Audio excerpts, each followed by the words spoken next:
Será que esse surgimento da influenza aviária aqui no Brasil tem correlação política? Bom, eu sou a doutora Kelly Medeiros, bióloga médica veterinária, e vou explicar para vocês aqui tudo sobre essa doença para você então no final chegar à conclusão. Tem ou não tem correlação política?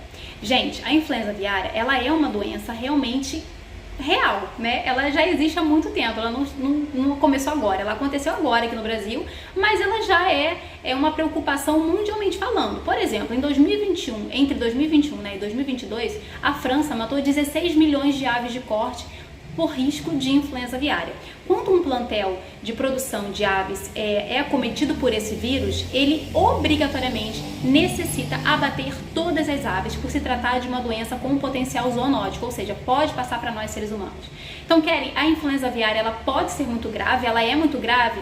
Depende, gente. É um tipo de doença que existem múltiplos subtipos que nós chamamos. A gente conhece o H1, H2, H3, H4.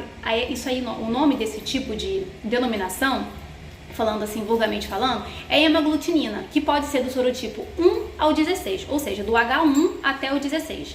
E a outra combinação é os N's, né? O N1, N2, N3, N4, que é neuraminidase, que pode, no caso da influenza ser do N1 ao N9, ou seja, pode ter ali combinações entre Hs e 9s, do 1 ao 16 e do 1 ao 9. Então, isso vai variar também no potencial de ação, na patogenicidade daquela doença.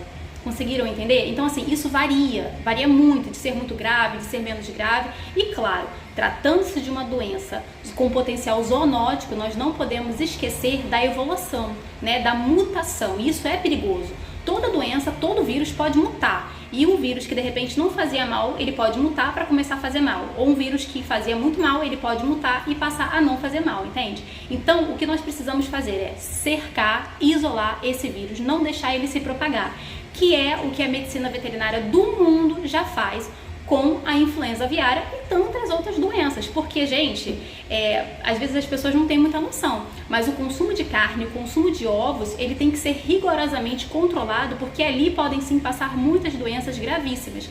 E o consumo de carne hoje, a produção de carne hoje no nosso país, ela de fato é muito segura. A gente vê isso que na prática, nos frutos, não é tão recorrente nós vemos surtos zoonóticos, né, epidemias zoonóticas em decorrência de alimentação de carne e ovos contaminados de frigorífico federal, que passe por sistema de inspeção federal, que é o que acontece, feito e realizado pelos médicos veterinários, pelos meus colegas de profissão, que avaliam um animal antes dele ser abatido, avalia a carcaça daquele animal, a viabilidade daquele animal, se pode conter doenças que vão passar para nós, seres humanos, ou não. Ah, Kelly, será que isso acontece? Será que é mesmo que acontece assim? Não tem uma falha? Gente, falhas podem acontecer em todos os segmentos, né? Mas uma coisa eu tenho para falar para vocês, pelos frutos, né? Nós não temos muito casos de epidemias zoonóticas e somos a grande potência da importação de carne.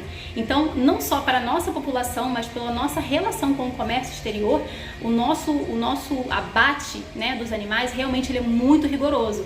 Porque, você imagina, se a gente tá aí o perigo da influenza, né? Se chega essa doença aqui no nosso país, né, e começa a contaminar as nossas aves, como é que vai ficar a nossa relação com lá fora, né? Pode ficar comprometida, pode ficar estabelecida. Por isso, gente, esse cerco aí tão grande de não disseminar esse vírus. E aí, Keren, como é que esse vírus então passa para as aves domésticas, né? Para as aves de criação? Olha, esse vírus, como eu falei, é um vírus que está na natureza, né, gente? Principalmente por aves migratórias. Então, uma ave pode sair de um país para o outro e carregar esse vírus, né? Claro que tratando-se de um animal doente, principalmente até mesmo de uma ave migratória, quando ele começa a ficar mal, quando ele começa a ficar prostrado, ele não consegue nem voar, até porque essa doença causa diarreia, alteração neurológica e coordenação motora, o bicho não voa, tem espirro, processos inflamatórios respiratórios, então a ave fica aqui parada, né? Então, assim, pode sim alguma outra migrar quando esse vírus ainda não tem sintoma e passar para outros lugares? Pode também uma ave doente ficar próxima a um córrego, a porções de água, o que é muito comum, e contaminar aquela água ser utilizada de repente nos animais de produção, ou quem sabe, o que é mais comum, contaminação através dos objetos, dos fomites, que a gente chama, que são o quê? Bota, pneu de carro, né? Que a gente leva ali vírus para dentro até mesmo da produção. Então é um perigo muito grande, sim, comercialmente falando, para um vírus desse aqui no nosso país, porque pode sim ser muito perigoso, não só para faltar recurso de frango para nós, né? propiciar também algumas doenças, de repente nem ser tão grave, porque esse subtipo que tratando-se em questão, ele não é o dos mais graves que tem, mas essa questão de faltar recurso para alimentação e comprometer o relacionamento exterior da comercialização da nossa carne. Agora, entra uma questão também aqui que é extremamente importante, que poucas pessoas falam. Gente, os animais selvagens, os animais silvestres, da mesma medida que as aves pegam esse vírus e morrem muito facilmente, dizimam muitas aves, não só de maneira mecânica por nós, tendo que abater esses animais, né? Mas também o animal vem a óbito, a verdade é essa, as aves de fato vão vir a óbito. Só que vocês imaginem isso na natureza, né? Isso em grande escala na natureza. Então pode ser perigoso, pode dizimar algumas espécies de vida selvagem, o que seria extremamente prejudicial para a conservação e o meio ambiente. As nossas aves já sofrem tanto, né? Nossos bichos já sofrem tanto, com diversas ameaças, e agora ainda a ameaça sanitária. Isso é muito preocupante. Isso preocupa não só a questão comercial, não só a questão sanitária, mas principalmente a questão ambiental. Então por isso que nós fizemos um vídeo, que eu fiz um vídeo aqui, né? Que a gente tenta alertar vocês, alertar a população com isso, não só do cuidado com a nossa saúde, mas também com o cuidado com a nossa natureza, com os nossos animais. Então, gente, se você avistar algum animal, principalmente um animal selvagem, né, em grande escala, morrendo, às vezes você vai num campo e tem lá 5 aves mortas, 10 aves mortas, ou com sintomas de andar cambaleante, de diarreia, de espirro, de coriza, vocês precisam realmente notificar imediatamente o médico veterinário da sua região, o Conselho Federal, o Conselho Regional de Medicina Veterinária, o Centro de Zoonoses. Eles vão saber conduzir essa condição, né, esse animalzinho, e investigar se é ou não uma influenza aviária, porque a questão é essa. Esse vírus já chegou aqui no Brasil, foi confirmado em alguns casos no Espírito Santo, aqui no Rio de Janeiro também, foi confirmado em aves silvestres, inclusive, né, ave selvagem, foi em Barra de São João e na Praia de Tamoios, aqui em Cabo Frio, né.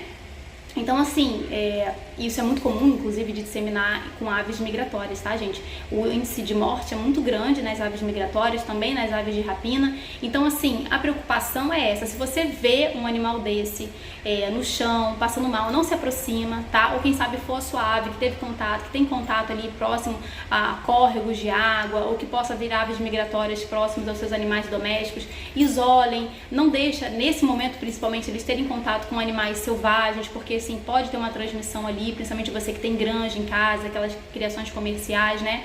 Então, assim, estejam com um olhar bem atento com isso, porque é um momento de não é para estar com questões políticas levantadas ou não, tá? Eu respeito quem gosta dessa pauta, mas é um momento para nós nos unirmos não só para a nossa economia, mas também para a preservação do meio ambiente. Eu dei uma pausa para falar uma coisa muito importante também.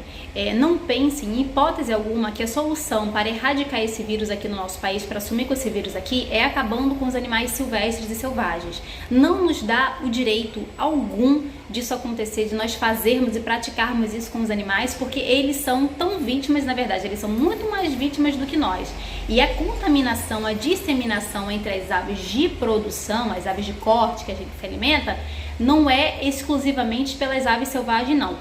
Comprovado cientificamente, tá, gente? Isso mais se dá pelo ser humano, pela falta de boas práticas sanitárias dentro da produção, tá? Da mesma medida que a gente pode levar a influenza, tantas outras bactérias, vírus e protozoários, nós seres humanos podemos transmitir para os nossos animais através da nossa roupa, da nossa vestimenta, da falta de higiene, da falta de condições sanitárias adequadas para a criação de qualquer bicho. Então, o culpado não é o animal selvagem, não é a ave selvagem, não é a ave marinha, não é a ave de rapina, eles não são culpados. Esse vírus, assim como tantos outras bactérias, né, outros micro-organismos, eles estão na natureza. Isso aí você não vai resolver não tem nem como acabar com isso de vez não, entendeu, gente? São políticas e condições para não deixar isso chegar até a ave de produção através do manejo sanitário adequado e isolamento, claro, das aves que estiverem doentes. Então, pelo amor de Deus, as aves selvagens e silvestres, nem de longe elas são culpadas ou devem pagar o pato por isso, né? Que na época da febre amarela que o povo matava o macaco. Pelo amor de Deus, não confunda as coisas não. Continua o vídeo aí. Tá bom? Então assim, eu espero que vocês tenham entendido. Quem tiver dúvida, bota aqui no comentário também que eu vou esclarecer pra vocês. E dependendo da dúvida, eu gravo um outro vídeo explicando melhor, tá? Um beijo, fiquem com Deus, tchau!